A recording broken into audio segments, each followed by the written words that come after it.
Hello, stitch ചെയ്ത ബ്ലൗസിനകത്ത് എങ്ങനെയാണ് design ചെയ്യുന്നത് എൻ്റെ അടുത്ത് ഒരുപാട് പേര് ചോദിച്ചിട്ടുണ്ട്. അവർക്ക് വേണ്ടിയിട്ട് ചെയ്യുന്നൊരു വീഡിയോ ആണ് കേട്ടോ ഇതാണ് ഞാൻ ഡിസൈൻ ചെയ്തത്. ഇതിപ്പോൾ ഞാൻ ചെയ്യുന്നത് എൻ്റെ അമ്മയുടെ പഴയ ഒരു ബ്ലൗസിനകത്താണ്. ഇത് ആ വർക്ക് ഞാൻ സൂം ചെയ്ത് കാണിച്ചു തരാം. അതിനകത്ത് ത്രെഡും മിററും സ്വീക്വൻസും സ്റ്റോണും ഒക്കെ ഉണ്ട്, കണ്ടില്ലേ? കണ്ടോ? ഇനി ഇത് ചെയ്യുന്ന രീതി ഞാൻ കാണിച്ചിട്ട് ഇതൊക്കെയാണ് ചെയ്യേണ്ട സാധനങ്ങൾ. ത്രെഡും സ്വീക്വൻസും ഫ്രെയിമും ഒക്കെ എടുത്തിട്ടുണ്ട്. നമുക്ക് ഫസ്റ്റ് അമ്മയുടെ ബ്ലൗസ് ഏതുവരെയാണ് വർക്ക് വേണ്ടത് അവിടം വരെ നമുക്ക് ചോക്ക് വെച്ച് അടയാളപ്പെടുത്തി കൊടുക്കാം. എന്നിട്ട് ചെറിയൊരു ഫ്രെയിം മാത്രമേ നെക്കിൽ പിടിപ്പിക്കാൻ പറ്റുള്ളൂ, വലിയ ഫ്രെയിം കയറൂല. എന്നിട്ട് പാറ്റേൺ ഒക്കെ വരച്ചു കൊടുത്തിട്ട് വലിയ നീഡിലാണ് എപ്പോഴും ഈ ത്രെഡ് വർക്ക് ചെയ്യാൻ നല്ലത്. ചെറിയ നീഡിൽ നമുക്ക് ചെയ്യാൻ പറ്റൂല. എന്നിട്ട് ഇതാ കണ്ടില്ലേ, ഓരോ ലെയർ വീതം, അതായത് ഓപ്പോസിറ്റായിട്ട് കണ്ടില്ലേ സ്റ്റാർട്ട് ചെയ്യുന്നതും പിന്നെ ആ ത്രെഡ് അവസാനിക്കുന്നത് അടിയിലോട്ട് സ്റ്റിച്ച് ചെയ്യാനുള്ളത് നടുക്ക് ഭാഗത്തു നിന്നാണ്. ഈ രീതിയിൽ തന്നെ ഒരു 5 ലൈൻ ചെയ്ത് കൊടുക്കണം, കണ്ടില്ലേ? എന്നിട്ട് ഓരോ ലൈൻ വിട്ടിട്ട് അടുത്ത ലൈനിലുള്ളത് കണ്ടില്ലേ, ഒരു ലൈൻ വിട്ടിട്ട് അടുത്ത രണ്ടാമത്തെ ലൈനിൽ കൂടെ അതിനകത്തൂടെ ത്രെഡ് എടുത്തിട്ട് കറക്കി കൊടുക്കണം. അത് കഴിഞ്ഞിട്ട് വീണ്ടും ഒരു പോർഷൻ വിട്ടിട്ട് അടുത്ത പോർഷനിൽ കൂടെ വീണ്ടും ത്രെഡ് കറക്കി എടുക്കണം. അങ്ങനെ ആ 5 ലൈൻ കൊടുത്തേക്കുന്ന ഭാഗത്തും അങ്ങനെ ചെയ്ത് ഫുള്ള് കംപ്ലീറ്റ് ആയി വരുമ്പോഴത്തേക്കും നമ്മുടെ ഫ്ലവറിൻ്റെ ഫൈനൽ ലുക്ക് കാണാം.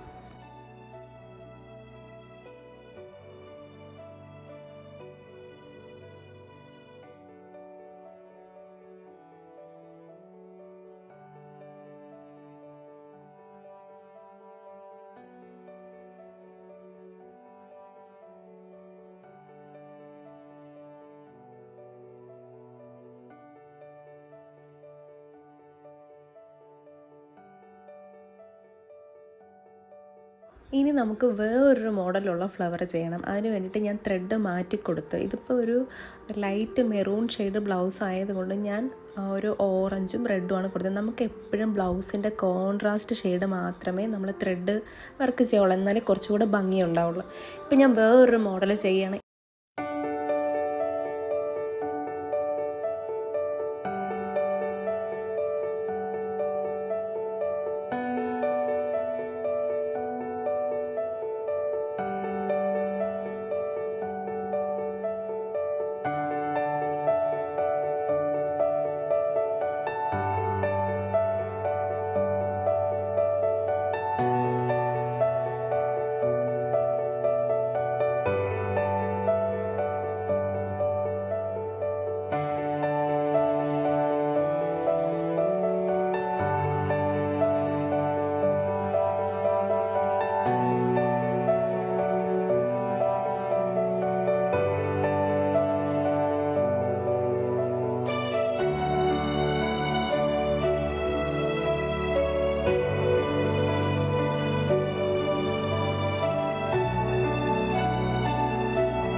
ഇനി നമുക്ക് അടുത്തതായിട്ട് മിറർ വേണം. മിറർ പിടിപ്പിക്കാൻ വേണ്ടിയിട്ടുള്ള ഗമ്മ് വേണം. അതിന് വേണ്ടിയിട്ട് ഞാൻ എടുത്തിരിക്കുന്ന ഗമ്മെന്ന് പറഞ്ഞാൽ B7000 ഗമ്മാണിത്. ആദ്യം നമ്മൾ ഡ്രസ്സിനകത്ത് ഗമ്മെല്ലാം വെച്ചതിന് ശേഷം ആ ഗമ്മ് വെച്ചെടുത്ത് മിറർ പിടിപ്പിച്ച് കൊടുക്കണം. ഈ ഗമ്മ് നല്ലതാണ്, മറ്റേ ഫാബ്രിക് ഗ്ലൂവിനേക്കാളും ഇതാണ് കുറച്ചുകൂടെ നല്ലത്.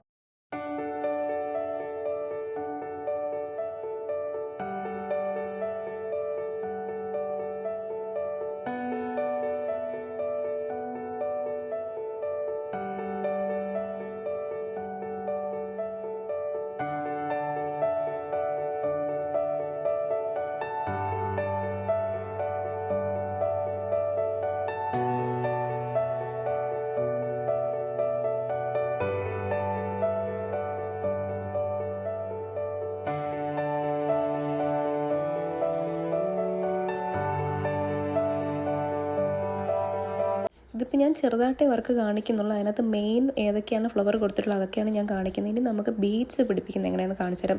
ഇതാണ് ഞാൻ ബീഡ്സ് പിടിപ്പിക്കുന്ന മിഷൻ. ഈ മിഷൻ്റെ പേര് എനിക്ക് കറക്റ്റ് അറിഞ്ഞൂടെ. എൻ്റെ അടുത്ത് ഒരുപാട് പേര് ചോദിച്ചത് എവിടെ നിന്നാണ് മേടിച്ചത്. ഞാൻ ഒരു ഷോപ്പിൽ നിന്നാണ് മേടിച്ചത്. ഓൺലൈനിലുണ്ടെന്ന് തോന്നുന്നു, എനിക്ക് അറിഞ്ഞൂടെ, നോക്കിയാൽ മതി ആമസോണിലൊക്കെ. ഫസ്റ്റ് ഇതാ നമുക്ക് ഇതിനകത്ത് ഒരു പിന്നുണ്ട്. ആദ്യം നമ്മൾ ആ പിന്നിട്ട് കൊടുത്തിട്ട് ആ ഹോളിനകത്ത് ഇട്ട് കൊടുത്തിട്ട് പിന്നെ നമ്മൾ ബീഡ് വെച്ച് കൊടുത്തിട്ട് ഇതാ ഇങ്ങനെ സ്റ്റാപ്ലെയർ ചെയ്യൂലേ പേപ്പറിൽ, അതുപോലെ ചെയ്ത് കൊടുത്താൽ അത് ബീഡ് നല്ല ടൈറ്റായിട്ട് ഇതിനകത്ത് ഇരുന്നോളൂ, പെട്ടെന്ന് ഇളവി വരില്ല. കണ്ടില്ലേ? ഇനി അടുത്ത നമുക്ക് ചെയ്യാനുള്ള പാറ്റേൺ എന്ന് പറഞ്ഞാൽ കട്ട് ബീഡ് വെച്ചിട്ട് നമ്മൾ ചെടിക്ക് ഒരു തണ്ട് പോലെ കൊടുക്കൂലേ, അതുപോലെയാണ് കൊടുക്കുന്നത്. അതിന് വേണ്ടിയിട്ട് ഈ കട്ട് ബീഡ് എപ്പോഴും നമുക്ക് ചെറിയ സൂചിക്കകത്തേ പറ്റുള്ളൂ, വലിയ സൂചിക്കകത്ത് ഈ കട്ട് ബീഡ് ഇറങ്ങി വരില്ല. അപ്പോൾ അതിന് വേണ്ടിയിട്ട് വീണ്ടും ഞാൻ സൂചി മാറ്റിക്കൊടുത്ത് ഇത് കണ്ടില്ലേ